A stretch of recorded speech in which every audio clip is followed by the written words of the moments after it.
80 साल की खातून को भी ये नहीं छोड़ते, इनके भूखे फौजी, इनकी भूखी सेना। और उसने बताया उस रिपोर्ट को पढ़ते हुए कि इंडियन आर्मी रेप करती है। अब जहां की जो फौज है जो रेप में मसरूफ होगी, वहां पे ट्रेनों में रेप हो रहे होते हैं लड़कियों के, वहां पे औरत महफूज नहीं है, वहां पे ऑपरेशन सिंदूर, किसी पागल को पागल बनाए आप। ऑपरेशन सिंदूर किन के लिए? खवातीन को तहफ्फुज तुम प्रोवाइड नहीं कर सकते, उनकी इज्जतें बसों में ट्रेनों में महफूज नहीं है। तुम लोग की सेना वहां पे खवातीन के रेप करती है और तुम चले वहां पे औरतों का सिंदूर बचाने। तुम्हारे अंदर के जो पढ़े लिखे लोग हैं ना, समझते हैं कि कोई तुम लोग को औरत की इस्मत की, औरत की इज्जत की, औरत के वकार की परवाह नहीं है। वरना वहां पे जो रेप के इश्यूज है, जरा गूगल करके देख लें कि सबसे ज्यादा दुनिया भर में रेप कहां पर होता है? भारत में, इंडिया में। सबसे ज्यादा रेप कहां पर होता है? इंडिया में। ये बचाएंगे वहां की खवातीन का सिंदूर? ये खेलते हैं माइंड गेम्स, ये लोगों की नफ्सियात के साथ खेलते हैं। ये जंगी जुनून रखने वाला जो शख्स है, ये जाहिल किस्म का जो शख्स है, इससे हम क्यों एक्सपेक्ट करते हैं? ये तो किसी भी लेवल तक जा सकेगा ना। हम क्यों समझते हैं, हम इसको अपने साथ कंपेयर क्यों करते हैं? इस बेजमीर घटिया शख्स का बाअसूल लोगों के साथ, प्रिंसिपल्स के साथ कोई लेना देना नहीं है, कोई ताल्लुक नहीं है। मैं अक्सर ये कहती हूं कि जब हम इंसानियत की बात करते हैं कि जंगों के भी उसूल होते हैं, खवातीन को गोली नहीं मारी जाती।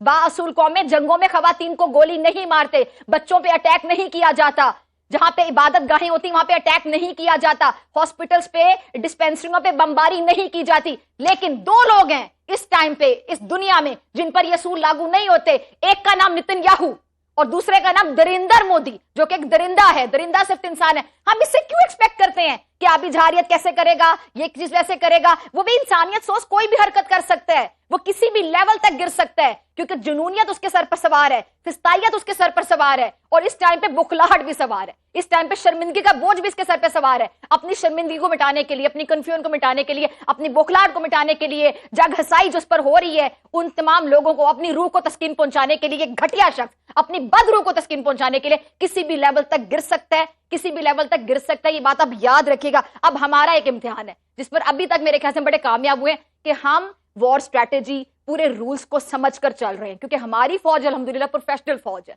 हम बड़े तरीके से इन तमाम चीजों को लेकर चल रहे हैं। अब इसमें आपने कल भी देखा होगा कि जब नेशनल सिक्योरिटी कमेटी का जब इजलास हुआ था, उसका एलामिया सामने आया था, फिर हमने अपने बड़े बड़े तमाम सियासतदानों को गुफ्तगू करते हुए सुना, तमाम दुनिया भी देख रही थी, हमारे टीवी चैनल से बराह रास्त जा रहा था।